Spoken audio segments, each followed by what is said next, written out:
Olá pessoal, tudo bem? Que alegria!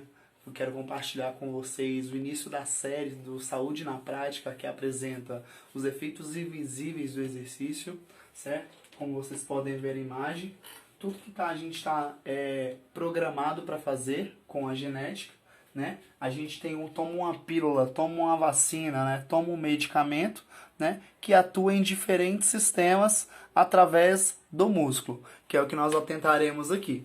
Beleza?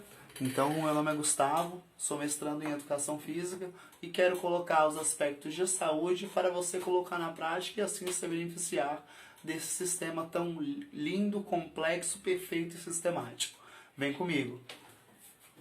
Então, a gente dividiu como essa na aula de hoje é o exercício no sistema gastrointestinal, exercício e estresse oxidativo, que é a aula número 2, interação do sono e exercício, quais são as variáveis que influem no sono, durante o sono, por que dorme, por que não dorme. Saúde mental e exercício, efeitos no cérebro. Na verdade, o músculo é utilizado como uma ferramenta para atingir o cérebro. Se não atingir o cérebro, não funciona. Afinal, força sem sabedoria é destruição.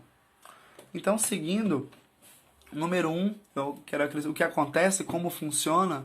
Então aqui são as glândulas principais que constituem o sistema, como faringe, laringe, fígado, intestino e as glândulas acessórias, né? Como vem o pâncreas, como vem o duodeno. Não quero detalhar muito bem, eu quero dar uma visão geral para vocês, uma visão específica do exercício. Tudo bem? Então, seguindo adiante. Então, o sistema gastrointestinal divide função, se divide em funções.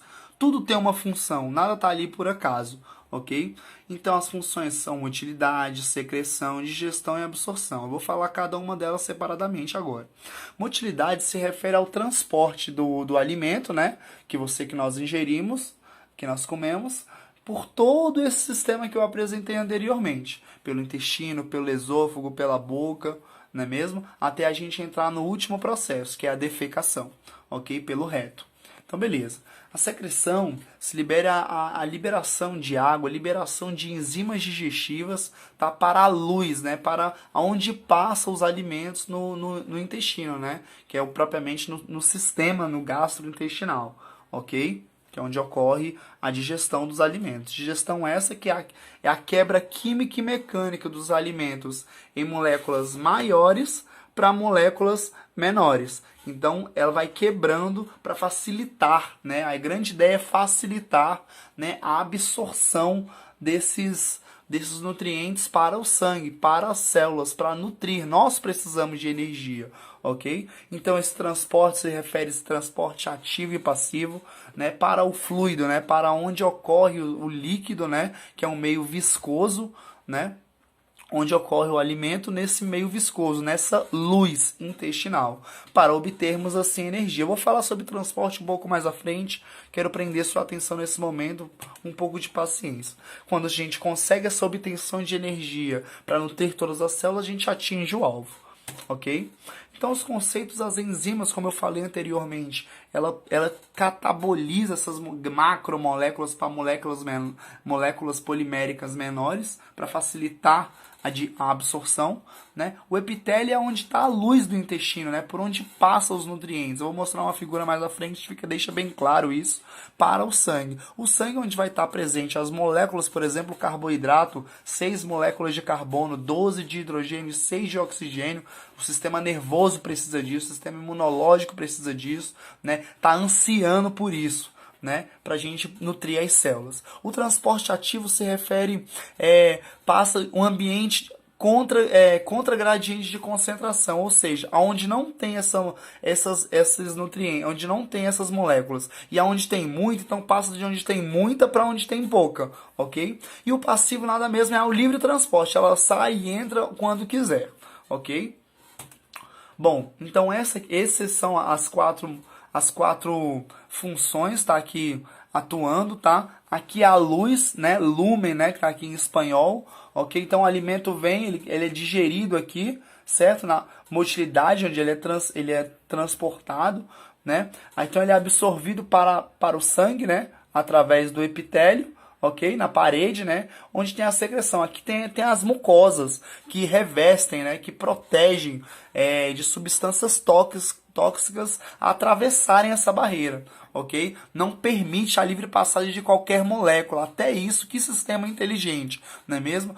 Não basta comer qualquer coisa que vai ser isso. Se tem invasor lá, não vai deixar entrar, né? E tem um processo de neutrofilia, eu vou falar um pouco mais à frente também.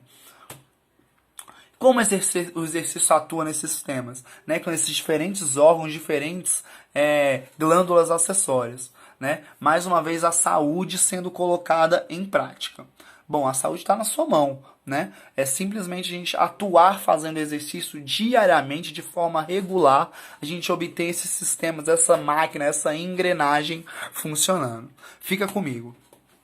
Então, exercício de longa duração atletas, pessoas praticantes dessa modalidade, geralmente apresentam pelo menos um sintoma desse. Náusea, diarreia, perda de apetite, cólica abdominal, vômito, sangramento, azia e sangramento. Ou tópicos desses juntos ou isolados. Tá? Sabe-se que exercícios aeróbios, exercícios intensos aumentam a motilidade do sistema, né, do sistema gastrointestinal, alimenta o transporte, então isso facilita a defecação. Então é bem comum em provas de corrida de longa duração a pessoa fica apertada de ir no banheiro. Então, sugestão número 1, vai fazer o exercício, tanto aeróbio quanto intenso, já faz o dever antes, né? Vai no banheiro, esvazia tudo, até porque é uma proteção do sistema nervoso.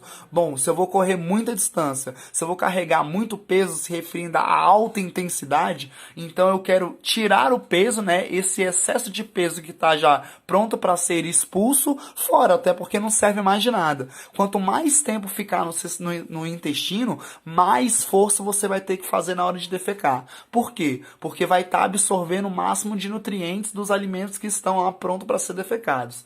Tá aí a eficiência do sistema gastrointestinal, né? Pegar o maior número de substâncias, o maior número de nutrientes das moléculas que estão ali presentes e expulsar para ser adquirido outros nutrientes, outros alimentos, e assim essa máquina funciona. Ok? Tanto que pessoas têm prisão de ventre, prisão desse sistema, fica lá muito tempo e tem que fazer muita força. Às vezes a pessoa nem consegue, né? Por pouca força abdominal, por exemplo. Eu vou falar um pouco da hipertrofia dos músculos do centro do corpo depois, mas fica a dica, né? Então, se está funcionando bem, continue fazendo, né? Com água, com exercício, ou aeróbio ou intenso.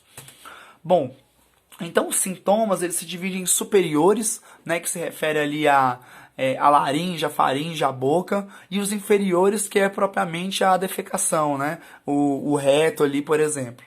Bom, dito isto, 90% do fluxo sanguíneo, quando o indivíduo está em repouso, é direcionado para as mucosas, ou seja, nutrindo essas células de defesa, protegendo qualquer célula citotóxica, ou seja, que possa invadir e destruir o nosso organismo, para as mucosas, né? No intestino, no estômago tem mucosa, no intestino tem mucosa, e essas moléculas precisa bastante de ferro, por exemplo. O ferro é absorvido lá, ó, no intestino, né, precisa bastante de cobalamina, a vitamina B12, né? Pessoas que fazem uma cirurgia nesse sistema tem pouca absorção dessa vitamina, né? Cobalamina, vitamina B12, então prejudica a absorção de ferro.